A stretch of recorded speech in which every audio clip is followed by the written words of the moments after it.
সূরা আল ফুরকান। বিসমিল্লাহির রহমানির রহিম। রহমান রহিম আল্লাহ তাআলার নামে। তাবারাকাল্লাযী নাযালাল ফুরকানা আলা আবদিহি লিয়াকুনা লিল আলামিনা নাযীরা।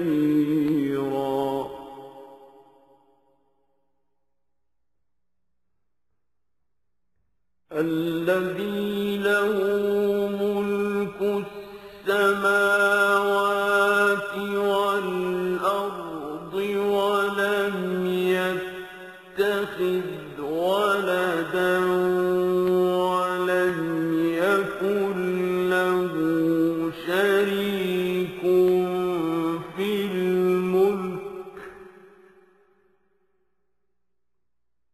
ولم يكن له شريك في الملك وخلق كل شيء فقدره تقديرا.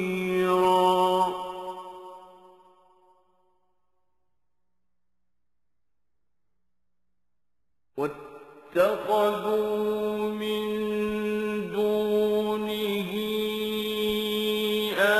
آلهة لا يخلقون شيئا وهم يخلقون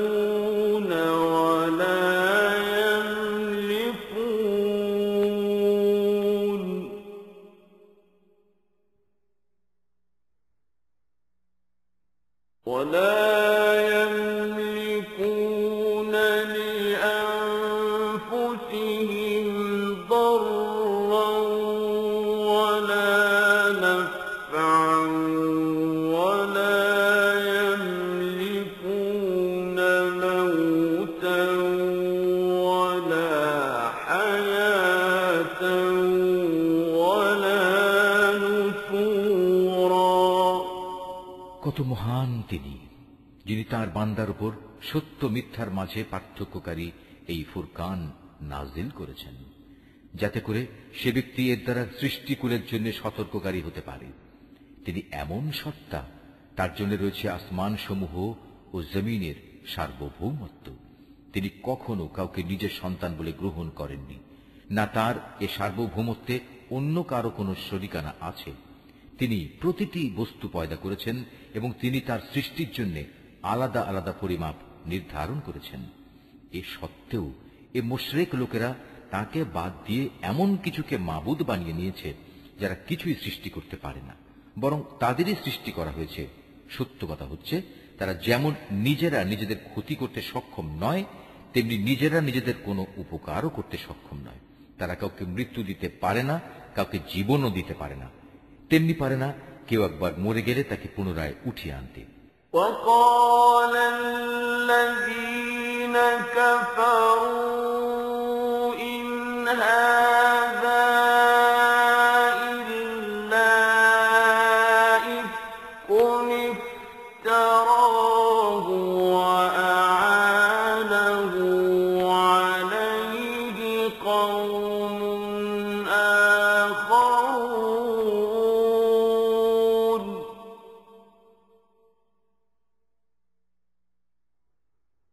فقد جاءوا ظلما وزورا.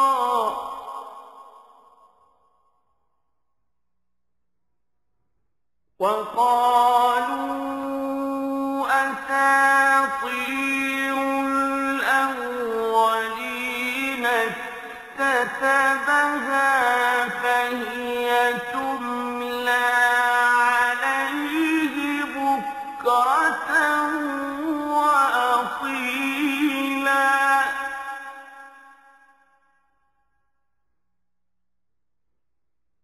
قل أنزله الذي يعلم السر في السماوات والأرض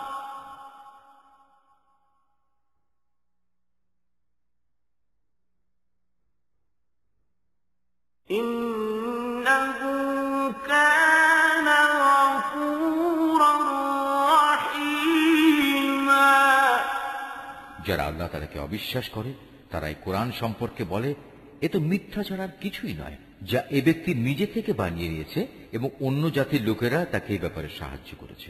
মূলত এসব কথা বলে এরা এক জঘন্য জুলুম ও নির্জলা মিথ্যা নিয়ে হাজির হয়েছে। তারা বলে, এ কোরআন হচ্ছে সেকালের উপকথা, যা এ ব্যক্তি লিখিয়ে নিয়েছে এবং সকাল সন্ধ্যায় তার সামনে এগুলো পড়া হয়। হে নবী, তুমি এদের বলো, এ কোরআন তিনিই নাজিল করেছেন, যিনি আকাশসমূহ ও জমিনের সমুদয় রহস্য জানেন। তিনি অত্যন্ত ক্ষমাশীল ও পরম দয়ালু।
وقال الظالمون إن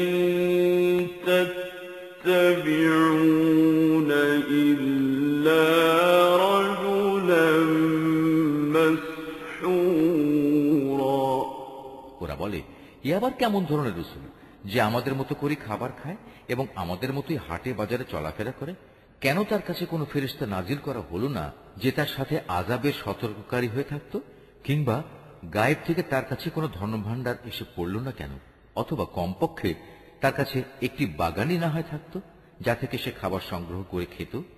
এ জালেম লোকেরা মুসলমানদের আরো বলে, তোমরা তো আসলে একজন জাদুগ্রস্ত ব্যক্তির অনুসরণ করছো।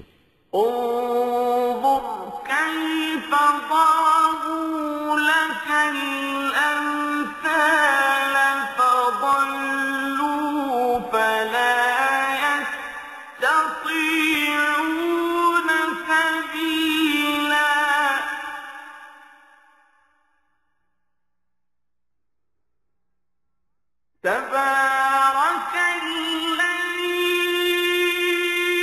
إن شاء جعل لك خيرا من ذلك جنات تجري من تحتها الأنهار ويجعل لك قصورا। হে নবী, চেয়ে দেখো ওরা তোমার সম্পর্কে কি ধরনের কথা বানাচ্ছে। এরা আসলে গোমরা হয়ে গেছে, কখনো তারা আর সঠিক পথ পাবে না। হে নবী, তুমি এদের বলো, আল্লাহ তাআলা এমন এক মহান সত্তা, যিনি ইচ্ছা করলে তোমাদের একটি বাগান কেন, তার চাইতে উৎকৃষ্ট বাগান সমূহ দান করতে পারেন, যার নিম্ন দেশে অমীয় ঝর্ণা ধারা প্রবাহিত হবে। এছাড়াও তিনি তোমাদের দিতে পারেন সুরম্য প্রাসাদ সমূহ।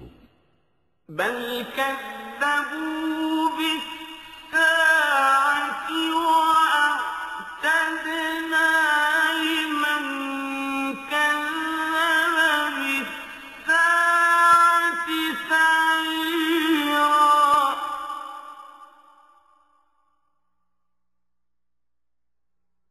إذا رأتهم من مكان بعيد سمعوا لها تغيظا وزفيرا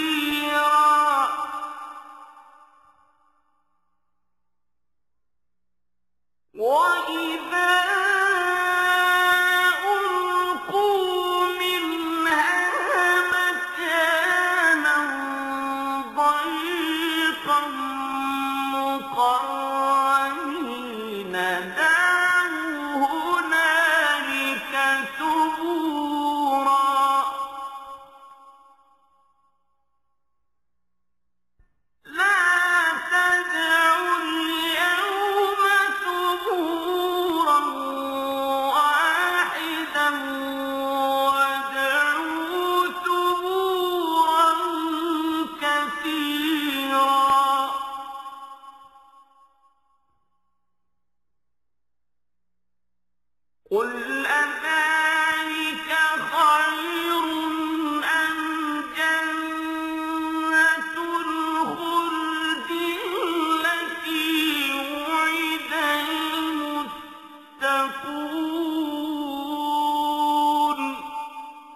কিয়ামতের দিনকে অস্বীকার করে, আর যারাই কিয়ামত অস্বীকার করে তাদের জন্য আমি জাহান্নামে জ্বলন্ত আগুন প্রস্তুত করে রেখেছি। তারা যখন দূর থেকে তাদের মতো অন্যান্য জাহান্নামীদের দেখবে, তখন তারা স্পষ্টত তার গর্জন ও চিৎকার শুনতে পাবে। অতঃপর যখন তাদের হস্তপদ শৃঙ্খলিত অবস্থায় জাহান্নামের কোন সংকীর্ণ স্থানে ফেলে দেয়া হবে, তখন সেখানে তারা শুধু মৃত্যুর ধ্বংসকেই ডাকতে থাকবে। তাদের তখন বলা হবে, আজ তোমরা ধ্বংস হওয়াকে একবারই শুধু দেখো না, বরং বহুবার ধ্বংসকে ডাকো। কোনো কিছুই আজ তোমাদের কাজে আসবে না। হে নবী, এদের তুমি বলো, এটা জাহান্নামের কঠোর আযাব শ্রেয়, না সেই স্থায়ী জান্নাত যার ওয়াদা পরহেজগার লোকদের আগেই দিয়ে রাখা হয়েছে। এই জান্নাত হচ্ছে তাদের যথাযথ পুরস্কার ও চূড়ান্ত প্রত্যাবর্তনের স্থান। সেখানে তারা যা কিছু পেতে চাইবে তাই তাদের জন্য মজুদ থাকবে, তাও আবার থাকবে স্থায়ীভাবে। এ প্রতিশ্রুতি পালন তোমার মালিকের দায়িত্ব। ويوم يحشرهم وما يعبدون من دون الله فيقول أأنتم أضللتم عبادي هؤلاء أم هم ضلوا السبيل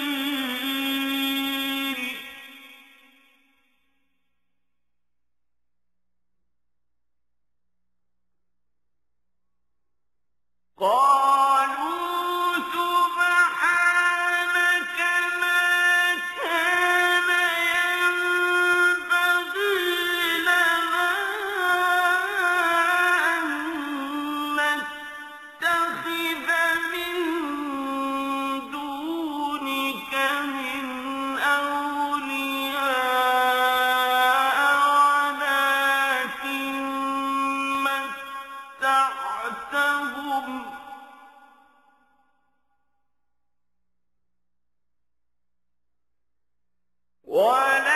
ولكن متعتهم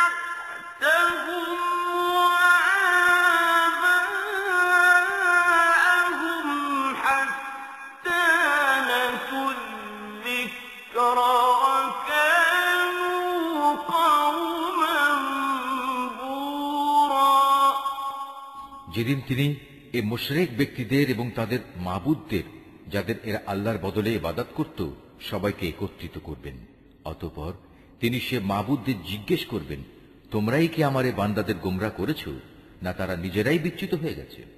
ওরা জবাবে বলবে, হে আল্লাহ তাআলা, তুমি পবিত্র, তুমি মহান। আমরা তো ছিলাম তোমারই বান্দা, তোমার বদলে অন্যকে অভিভাবক রূপে গ্রহণ করা আমাদের শোভনীয় ছিল না। তুমি তো এদের এবং এদের পিতৃপুরুষদের যথেষ্ট ভোগের সামগ্রী দিয়েছিলে। এগুলো পেয়ে তারা এমনকি তোমার কথাই ভুলে বসেছে, এবং এভাবেই তারা একটি ধ্বংসপ্রাপ্ত জাতিতে পরিণত হয়ে গেছে। فقد كذبوكم بما تقولون فما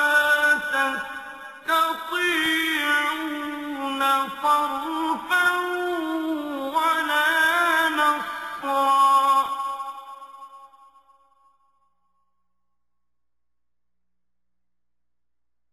ومن يظلم منكم نذقه عذابا كبيرا আল্লাহ তাআলা বলবেন, তোমাদের এ মাবুদরা তো তোমাদের কথা মিথ্যা প্রতিপন্ন করল। অতএব এখন তোমরা আর আমার আযাব সরাতে পারবে না, না তোমরা আজ কারো সাহায্য পাবে। তোমাদের মধ্যে যদি কেউ আমার আনুগত্যের সীমা লঙ্ঘন করে, তাহলে তাকে আমি কঠোর আযাব আস্বাদন করাবো। وما أرسلنا قبلك من المرسلين إلا إنهم ليأكلون الطعام ويمشون في الأسواق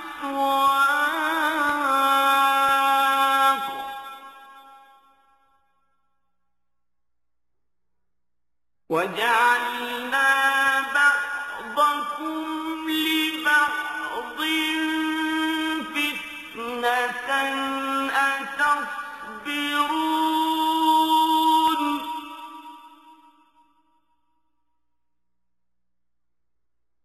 وكان ربك بصيرا হে নবী, তোমার আগে আমি আরো যত রসুল পাঠিয়েছি তারা মানুষের মতোই আহার করত, অন্য মানুষদের মতোই তারা হাটে বাজারে যেত। আসল কথা হচ্ছে, মানুষদের মধ্যে থেকে রসুল পাঠিয়ে আমি তোমাদের একজনকে আরেকজনের জন্য পরীক্ষার উপকরণ বানিয়েছি। এই পরীক্ষায় তোমরা কি ধৈর্য ধারণ করবে না? তোমার মালিক কিন্তু তোমাদের সব কিছুই দেখছেন। وقال الذين لا يرجون لقاءنا لولا أنزل علينا الملائكة أو نرى ربنا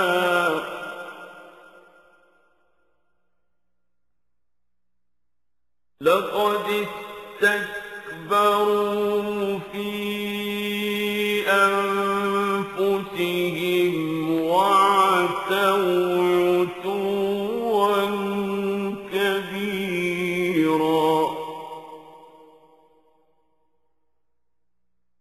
يوم يرون الملائكة لا بشرى يومئذ للمجرمين ويقولون حجرا محجورا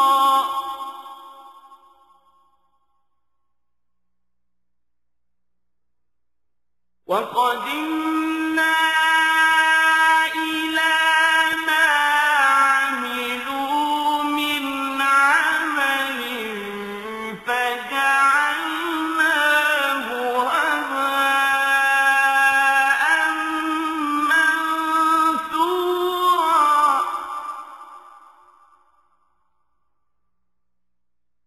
أصحاب الجنة يومئذ خير مستقرا وأحسن مقيلا যারা আমার সাথে তাদের সাক্ষাতের আশা পোষণ করে না, তারা বলে, কত ভালো হতো যদি আমাদের কাছে আল্লাহ তাআলার পক্ষ থেকে কোনো ফেরেশতা নাজিল করা হতো, অথবা আমরা যদি আমাদের মালিককে নিজেদের চোখে দেখতে পেতাম। তারা এসব বলে নিজেদের বড় অহংকারী মনে করল এবং আল্লাহ তাআলার নাফরমানিতেও তারা মাত্রাতিরিক্ত সীমা লঙ্ঘন করে ফেলল। যেদিন সত্যি সত্যি তারা সে ফেরেশতাদের দেখবে, তখন কিন্তু অপরাধীদের জন্য সেদিন কোনো সুসংবাদ থাকবে না, বরং তারা বলবে, হে আল্লাহ, আযাবের এই ফেরেশতাদের থেকে আমরা পানা চাই, পানা চাই। এবার আমি তাদের সেসব কর্মকাণ্ডের দিকে মনোনিবেশ করব যা তারা দুনিয়ায় করে এসেছে। তখন আমি তাদের কাজসমূহ উড়ন্ত ধূলি করার মতোই নিষ্ফল করে দেব। সেদিন জান্নাতীদের বাসস্থান ও তাদের বিশ্রামের জায়গা হবে অত্যন্ত মনোরম। ويوم تشقق السماء بالغمام ونزل الملائكة تنزيلا الملك يومئذ الحق للرحمن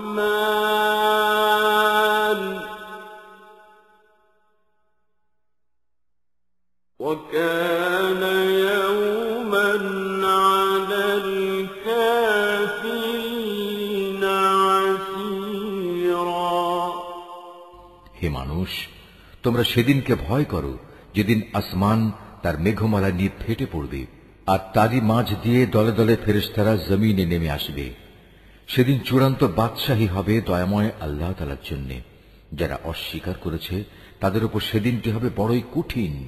ويوم يعض الظالم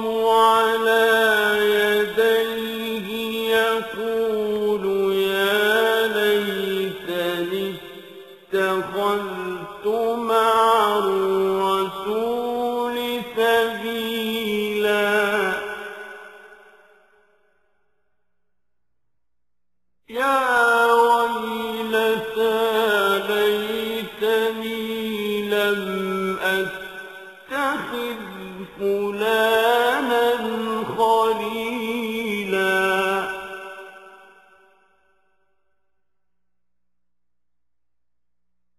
لقد أضلني عن الذكر بعد إذ جاءني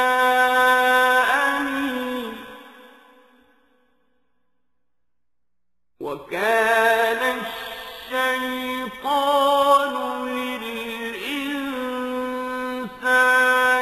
خذولا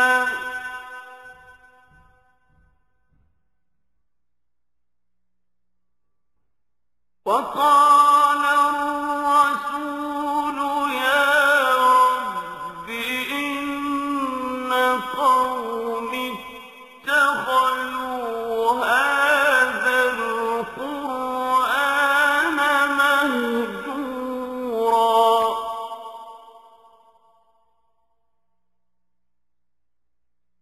وكذلك جعلنا لكل نبي عدوا من المجرمين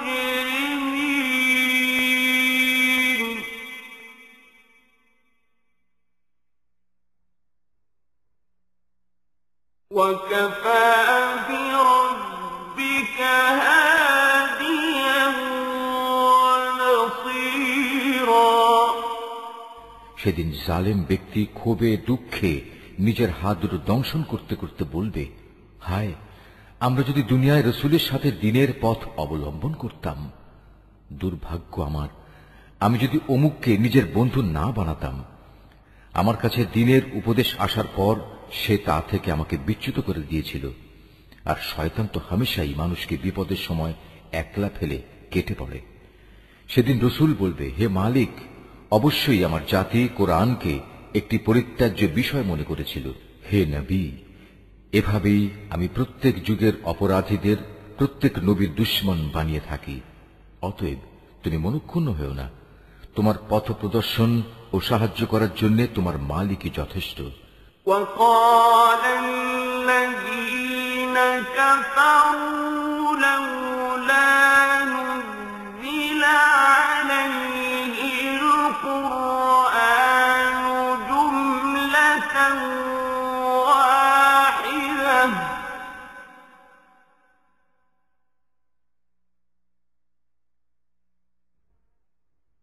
كذلك لنثبت به فؤادك ورتلناه ترتيلا ولا يأتونك بمثل إلا جئناك بالحق وأحسن تفسيرا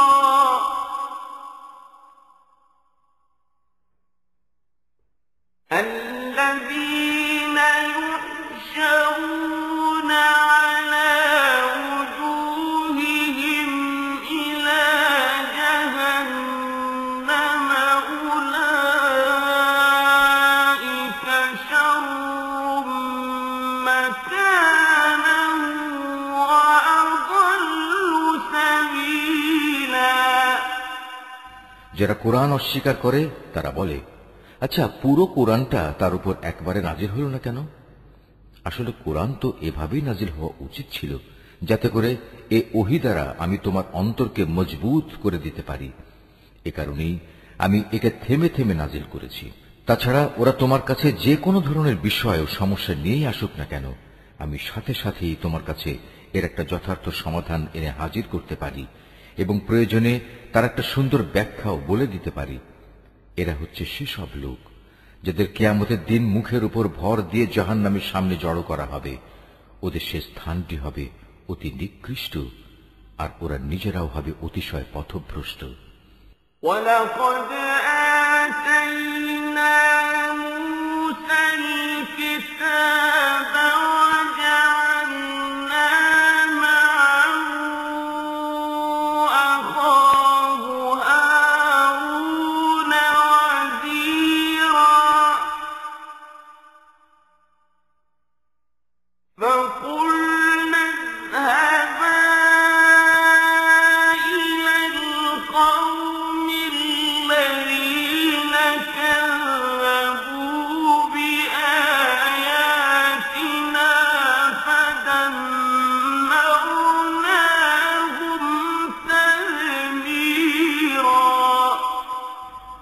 অবশ্যই আমি মুসাকে তাওরাত গ্রন্থ দান করেছিলাম এবং তার ভাই হারুনকে তার সাথে তার সাহায্যকারী করেছিলাম। অতঃপর আমি তাদের বলেছিলাম, তোমরা উভয়েই আমার হেদায়েত নিয়ে এমন এক জাতির কাছে যাও যারা আমার আয়াত অস্বীকার করেছে। পরে আমাকে অস্বীকার করায় আমি তাদের সম্পূর্ণরূপে বিনাশ করে দিয়েছি।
ولقد أتوا على القرية التي أمطرت مطر السوء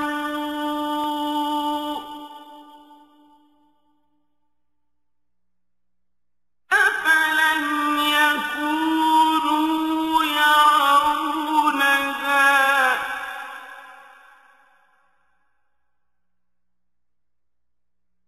بل كانوا لا يرجون نشورا। একইভাবে যখন নূহের সম্প্রদায়ও আমার রসুলদের মিথ্যা সাব্যস্ত করল, তখন আমি তাদের সবাইকে মহাপ্লাবনের পানিতে ডুবিয়ে দিয়েছি এবং আমি ওদের পরবর্তী মানুষদের জন্য শিক্ষণীয় বিষয় করে রেখেছি। আমি জালেমদের জন্য মর্মন্তুদ আযাব ঠিক করে রেখেছি।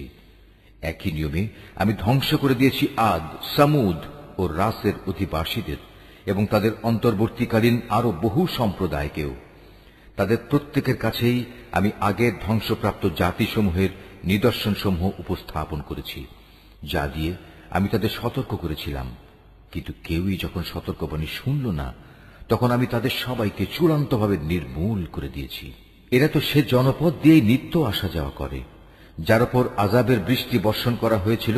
ওরা কি তা দেখছে না? আসল কথা হচ্ছে, এরা পুনরায় জীবিত হওয়ার কোনো আশাই পোষণ করে না।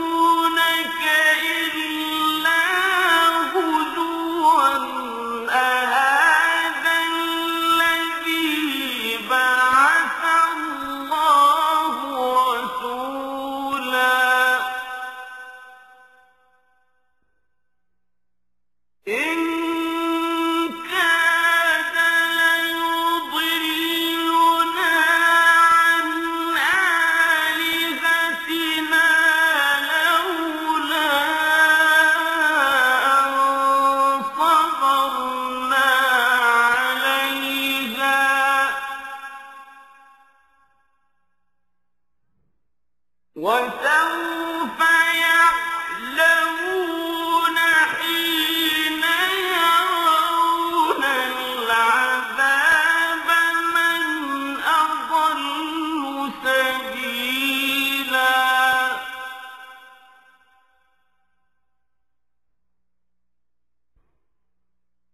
أرأيت من اتخذ إلهه هواه أفأنت تكون عليه وكيلا।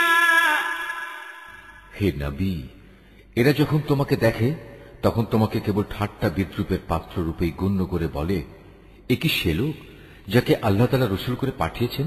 এ ব্যক্তিই তো আমাদের দেবতাদের ইবাদত থেকে আমাদের সম্পূর্ণ বিচ্যুতই করে দিত যদি আমরা তাদের উপর দৃঢ় প্রতিষ্ঠিত না থাকতাম। হ্যাঁ, তারা যখন আল্লাহ তাআলার আযাব স্বচক্ষে দেখতে পাবে তখন ভালো করে জানতে পারবে কে তোমাদের মাঝে বেশি পথভ্রষ্ট ছিল। হে নবী, তুমি কি সে ব্যক্তির অবস্থা দেখোনি যে তার কামনা বাসনাকে নিজের মাবুদ বানিয়ে নিয়েছে? তুমি কি তার মতো ব্যক্তিকে সঠিক পথে আনার কোন দায়িত্ব নিতে পারো? أم تحسب أن أكثرهم يسمعون أو يعقلون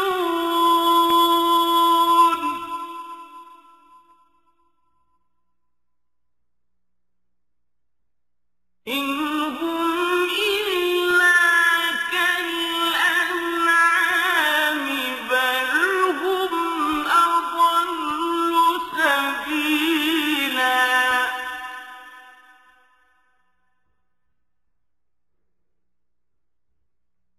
ألم تر إلى ربك كيف مد الظل ولو شاء لجعله ساكنا ثم جعلنا الشمس عليه دليلا ثم قبضناه إلينا قبضا يسيرا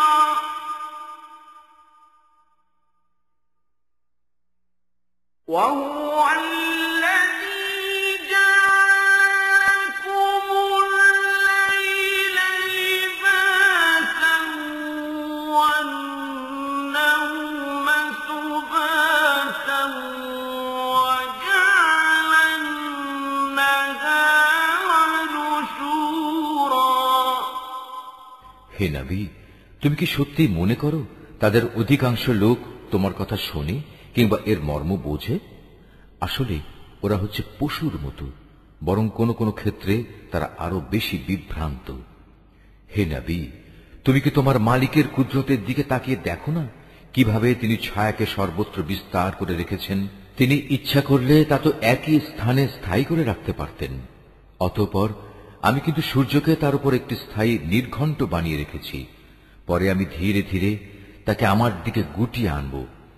আল্লাহ তাআলাই তোমাদের জন্য রাতকে আবরণ, ঘুমকে আরাম ও দিনকে জেগে ওঠার সময় করে দিয়েছেন। وهو الذي أرسل الرياح بشرا بين يدي رحمته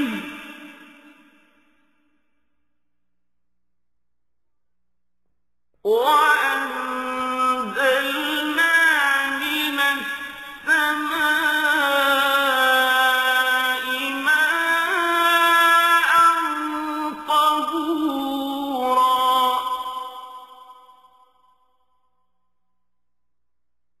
لنحيي به بلدة ميتا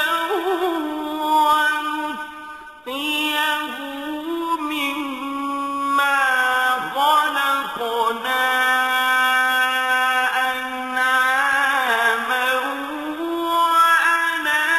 وأناسيا كثيرا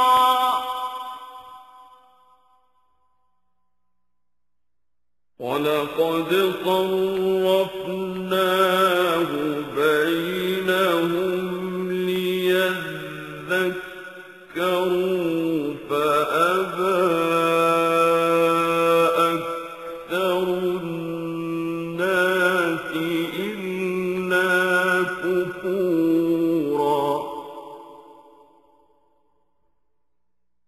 ولو شئنا لبعثنا في كل قرية نذيرا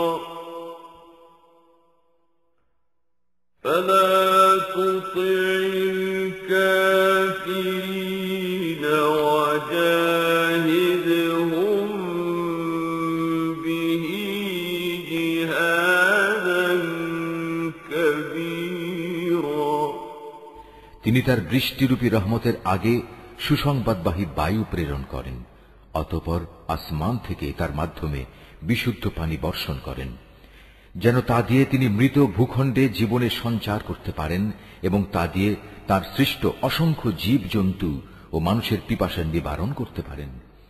পানি বিতরণ পরিকল্পনাকে আমি বারবার তাদের মাঝে সংঘটিত করি, যাতে করে তারা এ বিষয়টি থেকে শিক্ষা গ্রহণ করতে পারে, কিন্তু অধিকাংশ মানুষই আমার অকৃতজ্ঞতা ছাড়া অন্য কিছু করতে অস্বীকার করল।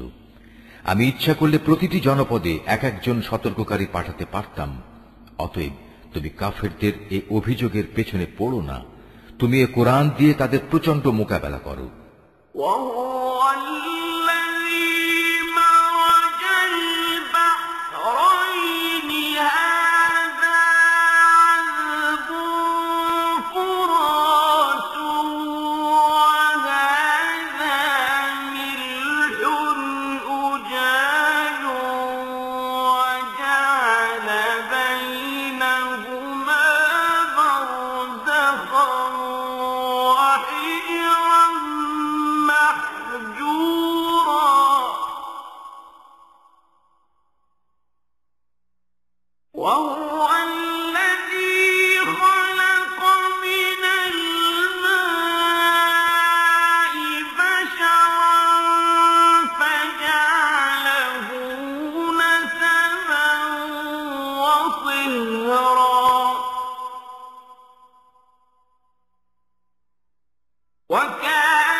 তিনি একই জায়গায় দুটো সাগর একসাথে প্রবাহিত করে রেখেছেন, একটি হচ্ছে মিষ্ট ও সুপেয়, আরেকটি লোনা ও ক্ষার বিশিষ্ট। উভয়ের মাঝখানে তিনি একটি সীমারেখা বানিয়ে রেখেছেন। সত্যি এটি একটি অনতিক্রম্য ব্যবধান। তিনি সে মহান সত্তা, যিনি মানুষকে এক বিন্দু পানি থেকে পয়দা করেছেন, অতঃপর তিনি তাকে রক্ত সম্পর্ক দ্বারা পরিবার বন্ধন ও বৈবাহিক বন্ধন দ্বারা জামাই শ্বশুরে পরিণত করেছেন। তোমার মালিক প্রভূত ক্ষমতাবান। এ সবকিছু সত্ত্বেও তারা আল্লাহর বদলে এমন সবকিছুর ইবাদত করে যা না তাদের কোনো উপকার করতে পারে, না তাদের কোনো ক্ষতি করতে পারে। আসলে প্রতিটি কাফের ব্যক্তি নিজের মালিকের মোকাবেলায় বিদ্রোহেরই সাহায্যকারী হয়ে থাকে।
ستة أيام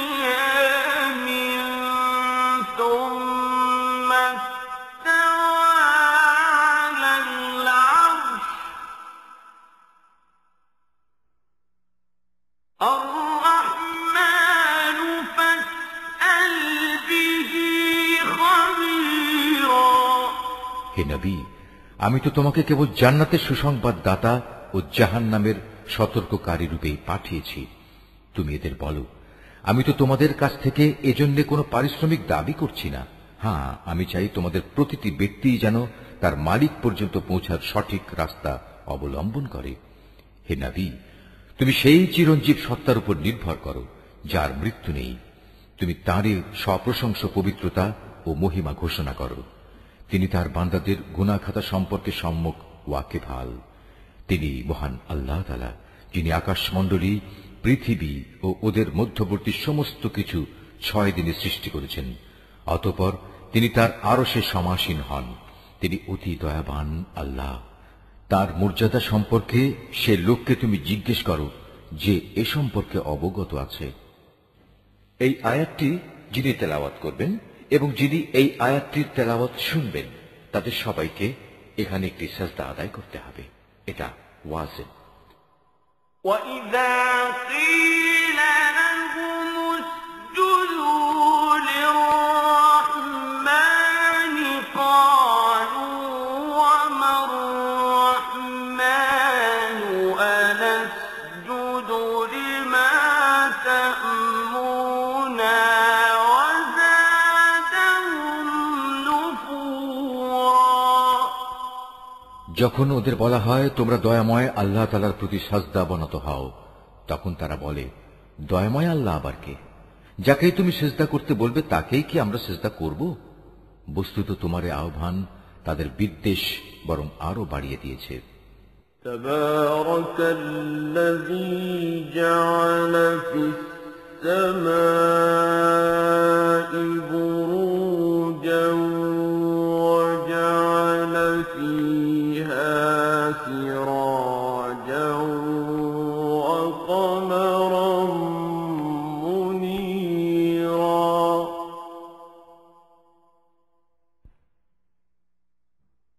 وهو الذي جعل الليل والنهار خلفة لمن أراد أن يذكر أو أراد شكورا.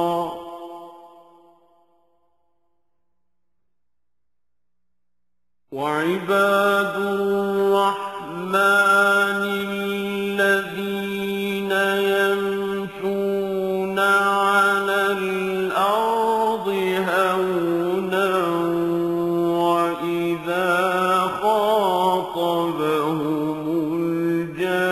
الجاهلون قالوا سلاما.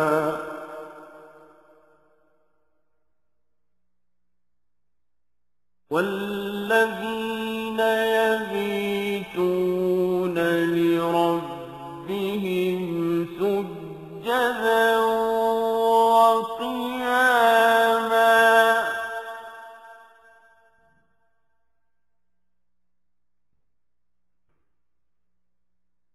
والذين يقولون ربنا اصرف عنا عذاب جهنم إن عذابها كان غراما. إنها ساءت مستقرا ومقاما.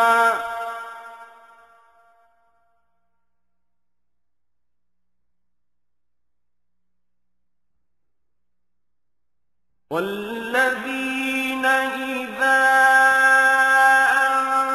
أنفقوا لم يسرفوا ولم يقتروا وكان بين ذلك قواما.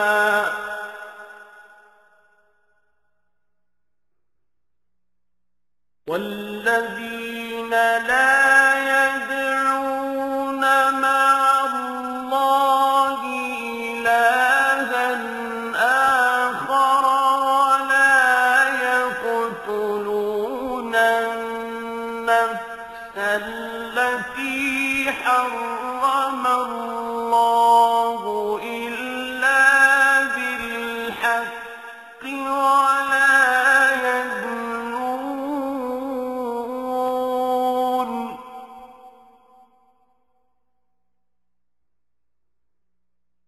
ومن يفعل ذلك يلقى أثاما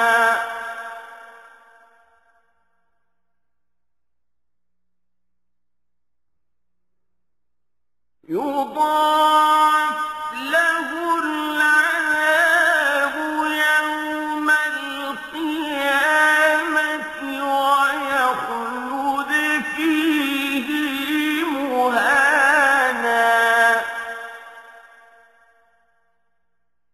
إلا من تاب وآمن وعمل عملا صالحا فأولئك يبدل الله سيئاتهم حسنات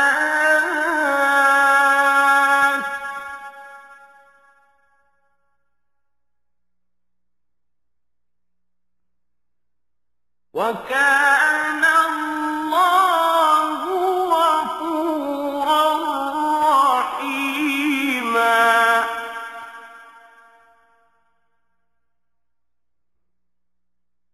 ومن تاب وعمل صالحا فإنه يتوب إلى الله متابا কত মহান সেই সত্তা যিনি আসমানে অসংখ্য গম্বুজ বানিয়েছেন, এরই মাঝে তিনি আবার পয়দা করেছেন প্রদীপ সম একটি সূর্য এবং একটি জ্যোতির্ময় চাঁদ। তিনি রাত ও দিনকে পরস্পরের অনুগামী করেছেন তাদের জন্য যারা এসব কিছু থেকে শিক্ষা গ্রহণ করতে কিংবা সেজন্য আল্লাহর কৃতজ্ঞতা জ্ঞাপন করতে চায়। দয়াময় আল্লাহ তাআলার বান্দা তো হচ্ছে তারা যারা জমিনে নেহায়েত বিনম্রভাবে চলাফেরা করে এবং যখন জাহেল ব্যক্তিরা অশালীন ভাষায় তাদের সম্বোধন করে তখন তারা নেহায়েত প্রশান্তভাবে জবাব দেয়, যারা তাদের মালিকের উদ্দেশ্যে সাজদাবনত হয়ে ও দণ্ডায়মান থেকে তাদের রাতগুলো কাটিয়ে দেয়, যারা বলে, হে আমাদের মালিক, তুমি আমাদের থেকে জাহান্নামের আযাব দূরে রেখো, কেননা তার আযাব হচ্ছে নিশ্চিত বিনাশ। তদুপরি আশ্রয় ও থাকার জন্য তা হবে একটি নিকৃষ্ট জায়গা। তারা যখন ব্যয় করে তখন অপব্যয় যেমন করে না, তেমনি কোনো প্রকার কার্পণ্য তারা করে না, বরং তাদের ব্যয় সব সময় এই দুয়ের মধ্যবর্তী একটি ভারসাম্যমূলক অবস্থায় অবস্থান করে।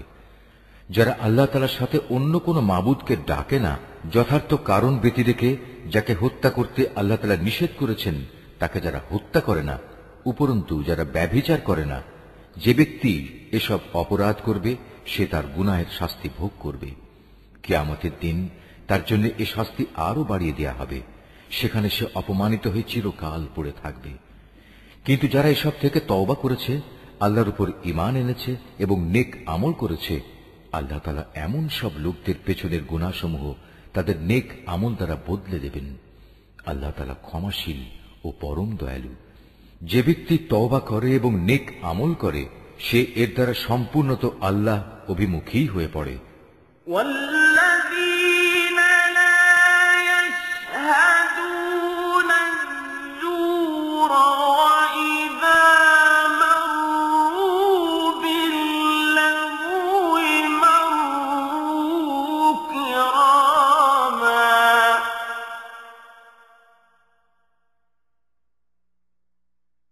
والذين إذا ذكروا بآيات ربهم لم يخروا عليها صما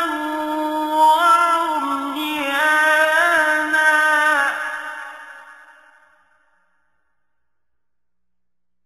والذين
خالدين فيها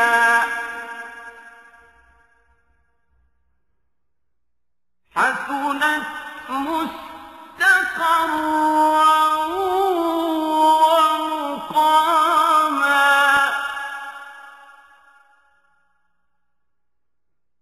قل ما يعبأ بكم ربي لولا دعاؤكم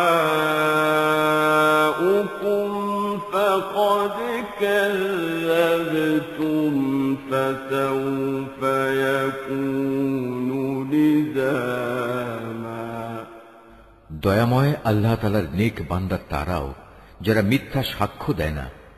ঘটনাচক্রে যদি কোনো অযথা বিষয়ের তারা সম্মুখীন হয়ে যায় তাহলে একান্ত ভদ্রতার সাথে তারা সেখান থেকে সরে পড়ে।